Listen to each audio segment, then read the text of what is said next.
I would give Go this ahead. example to kind of hit it home for athletic trainers. We've all been standing at a football game and you got a phone call from a golf athlete that was at a competition that was sick, that was trying to figure out how to see a doctor in another city or another state while you're still covering another event.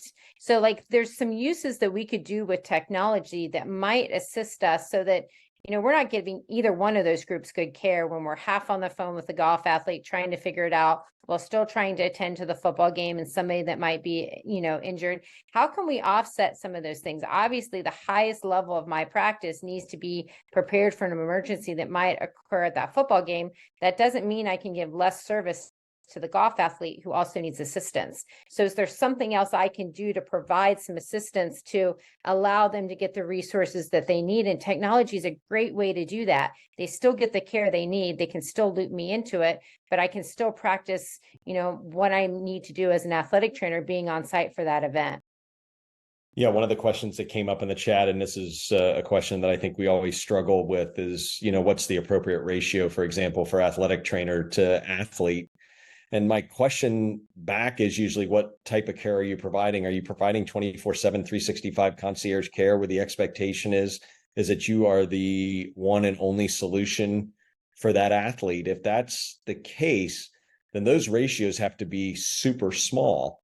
And I think when we hear about ratios of 1-20, 1-25, that's the type of care we're expecting. I mean, to me, when I think about that in the healthcare world, the reality is that in most healthcare, unfortunately, and away from even athletic healthcare, we're not able to do that. I don't know, Angie, if you can briefly just kind of mention, just because that's in your, in your space, kind of the ratios, but I struggle with that question because I think it depends on the type of care that you're providing. Yeah, I think that's an excellent point. I think that there's been several documents out there. The NATA has a good document about appropriate ratios. I think it really depends on what the expectation is.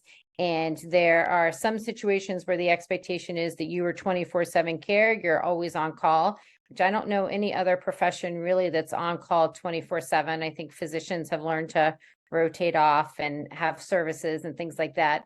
And utilize resources like utilize technology to unload that burden. Yeah, that's true. Correct, which we have not figured out yet, but we'll get there.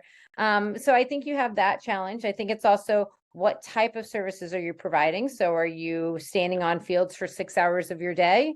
Or are you in an athletic training room providing, services in an athletic training room? The athletic trainer that is in that job can tell you what their appropriate ratio is. They need to be able to determine what they should do to provide the best healthcare, not a coach deciding when you should have treatments or that you should be involved from a performance standpoint or be at team meetings.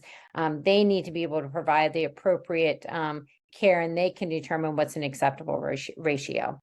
Yeah, and I think also being able to set expectations is really important, right? When you have a provider, I mean, I think athletic trainers, have to set expectations. You can't even hope to provide that kind of care if you have I even bristle when I hear about, like 100 athletes for an athletic trainer. Like there's only a certain level of care that you can be expected to provide. It's no different than nursing, right? I mean, we can only provide a certain level of care.